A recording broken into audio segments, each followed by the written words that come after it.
comment ils vont? Je suis inquiet les gars. Je suis inquiet pour ce mec-là. KO debout le mec qui s'est fait mettre par son lycéen de coéquipier. Ça fait mal, hein? Ouais, là c'est chaud. Ouais. Mais il n'y a pas que pour lui que je suis inquiet. C'est aussi le cas pour eux et pour eux. Par contre, je suis content pour Alpine. Ça va être un débrief intense, j'espère que vous avez mis la ceinture. Préparez-vous pour le décollage. Let's go. Ce week-end, c'était le Grand Prix de Bahreïn et c'est Oscar Piastri qui s'est imposé devant George Russell et Lando Norris. Allez, on en parle. Les gars, on se rapproche des 200 000 abonnés. C'est une dinguerie. Alors si tu veux m'aider à passer ce cap et m'envoyer de la force, abonne-toi, laisse-moi un grand pouce levé et profite de la vidéo. Bouge pas, il y a un petit placement. Est-ce que tu as déjà vu une annonce de voiture d'occasion tellement propre que tu t'es dit « c'est trop beau pour être vrai » Eh bien parfois ça l'est vraiment. Le seul moyen de savoir ce que la voiture a vraiment vécu, c'est de faire un check. Et le plus simple pour ça, c'est Car Vertical. Car Vertical, c'est un outil qui te sort l'historique complet d'un véhicule. Accident, vol, kilométrage trafiqué, photos, réparation. En gros, ce que tu ne vois pas sur l'annonce. Tiens, je suis tombé sur une annonce d'une Ford Mustang. Super propre, super prix, mais il faut que je vérifie. Je lance le rapport avec Car Vertical, et là, je découvre qu'elle a eu un accident énorme. Une photo dans le rapport montre l'avant complètement explosé. Et bien sûr, l'annonce, elle disait rien. Même chose pour le kilométrage qui est indiqué comme potentiellement falsifié. Ça fait peur. Bon, elle n'a pas été volée, le contrôle technique est passé, mais ce genre d'infos hyper importante, bah tu peux pas les deviner sans ce rapport. C'est exactement pour ça que Car Vertical est essentiel. En plus, si le rapport ne contient aucune info, tu récupères tes crédits. Donc dans tous les cas, t'as rien à perdre. Et puis, c'est facile à utiliser. Tu rentres le VIN, t'as le rapport en quelques secondes. C'est aussi simple que ça, et ça pourrait te faire gagner beaucoup de temps et probablement de l'argent. Clique sur le lien en description ou dans le commentaire épinglé, et avec le code Lucas20, tu auras une réduction directe. Une voiture, c'est un gros achat, alors s'il a déjà tapé un mur à 80 km/h, c'est quand même bien de le savoir. Chaque voiture a une histoire, faut juste avoir le bon outil pour la lire. Bonne vidéo.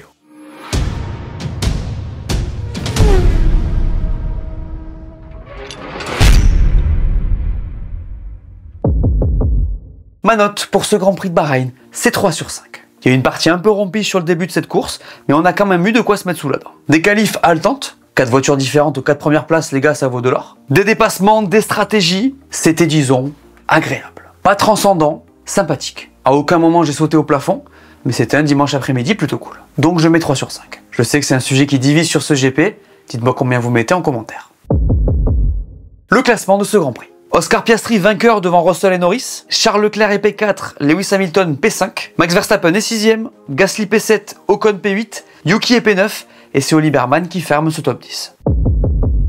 Le vainqueur de ce Grand Prix, c'est Oscar Piastri. Votre pote là, il a beau s'en foutre complet, c'est le patron. Je dis ça parce que vous avez capté, il a ce petit flegme là. J'aime bien dire que c'est un peu un Raikkonen poli. Je suis sûr que vous voyez ce que je veux dire, mais j'aime bien. Les gars, Oscar Piastri à Bahreïn, il était seul au monde. Il y avait lui et les autres. FP2, P1, FP3, P1, pole position, victoire, meilleur tour en course. C'était Oscar ou Max Piastri? Je vous pose la question. Le gars était tranquille, tout en maîtrise. Oscar, il n'était pas à Bahreïn sur un circuit, il était à Punta Cana au Club Med, all inclusive. Et puis le gars me régale. Quand Laurent Dupin lui demande son ressenti, le gars répond « J'ai une bonne voiture ». Il n'y a pas que ça, mon gars. T'es un petit crack et t'es en train de le confirmer. Ce week-end, il a giflé tout le monde, surtout son coéquipier. 4 dixièmes sur Norris en qualif, le seul sous la minute 30. 15 secondes sur la P2 en course après qu'une safety car ait tout remis à zéro. Qu'est-ce que vous voulez ajouter? Alors oui, sa voiture est au-dessus à plein de niveaux. En gestion de gomme, elle est imbattable. Mais les gars, ce garçon est incroyable de contrôle et de gestion. Encore une fois, j'ai eu l'impression de voir Max. C'est glacial, ça déroule. D'ailleurs, il est le premier à gagner 2 fois cette saison. Et c'est un énorme coup de poing sur la table. J'ai vraiment hâte de voir s'il va arriver à être constant à ce niveau stratosphérique. D'ailleurs, s'il y en a bien un qui doit s'inquiéter, c'est son coéquipier. Parce que là, la douche, elle est froide. Hein. C'est un week-end plein d'erreurs de la part de Lando. Il y a de la surconduite, de l'impatience. C'est pas très serein tout ça. Là, il faut le dire, il n'était pas au niveau de son coéquipier. Alors, je dirais pas au niveau tout court, mais c'est laborieux son histoire. Il se rate en qualif, il prend 5 secondes de pénalité pour mauvais placement sur la grille, il dépasse Lewis hors limite à la relance qu'il met dedans, le dépassement sur Russell est mal construit, c'est dur. D'ailleurs, il a une phrase après la qualif qui résume son état d'esprit et que je trouve alarmante. Il dit « J'avais l'impression de ne jamais avoir conduit de F1 avant ». Alors faut faire attention avec les déclats, mais là c'est quand même très chaud. Si son inconfort dans cette voiture est si fort, ça peut être très problématique pour la suite. Parce que si c'est ce Lando qu'on voit cette saison, c'est-à-dire Lando novice, ça va être compliqué pour le championnat. Plus que jamais dans cette équipe, il y a une épée de Damoclès au-dessus de sa tête. Ça fait 2 poles à 1, 2 victoires à 1. Attention au face-à-face avec Piastri. Après, encore une fois, objectivement, c'est un week-end terrible et il est P3.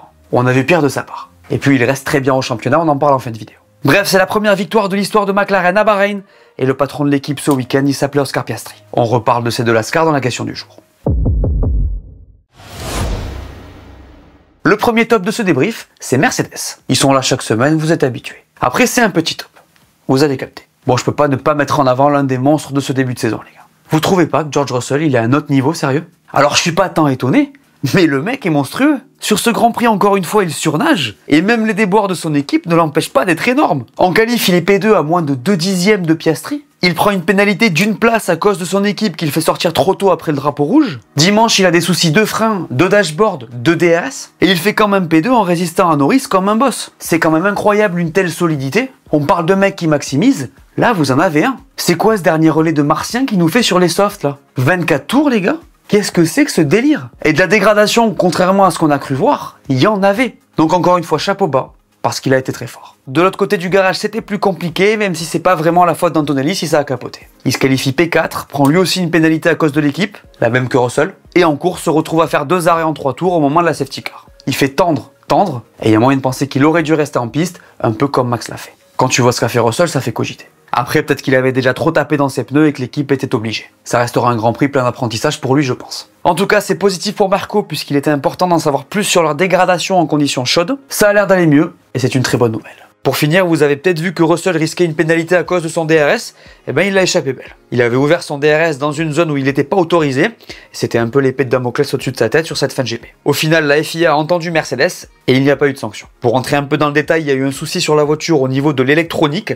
Dans ce cas, la FIA a autorisé l'activation manuelle du DRS via un autre bouton qui sert d'habitude de radio de secours. George a appuyé dessus par inadvertance pour parler à la radio, a activé le DRS sur 37 mètres, puis a fait exprès de perdre du temps au virage suivant. Aucun avantage sportif n'a été tiré, la FIA a donc laissé passer. Vous savez tout.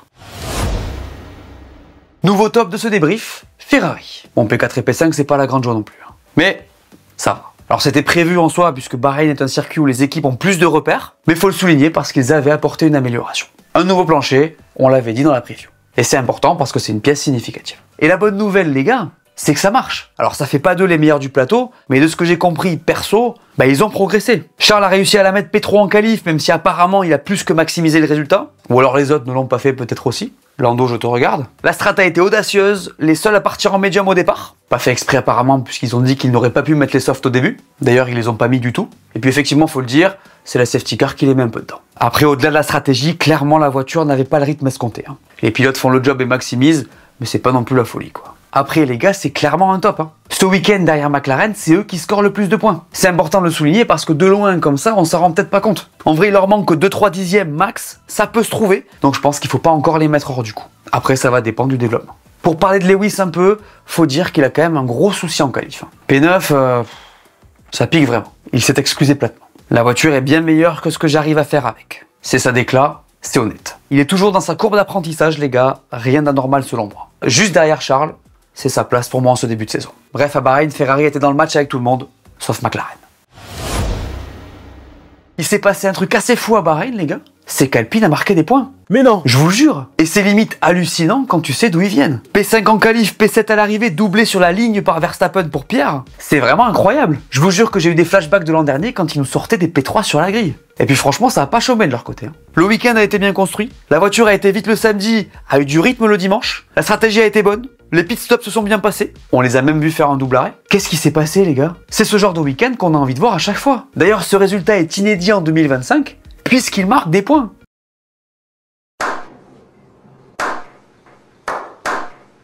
Pas trop tôt.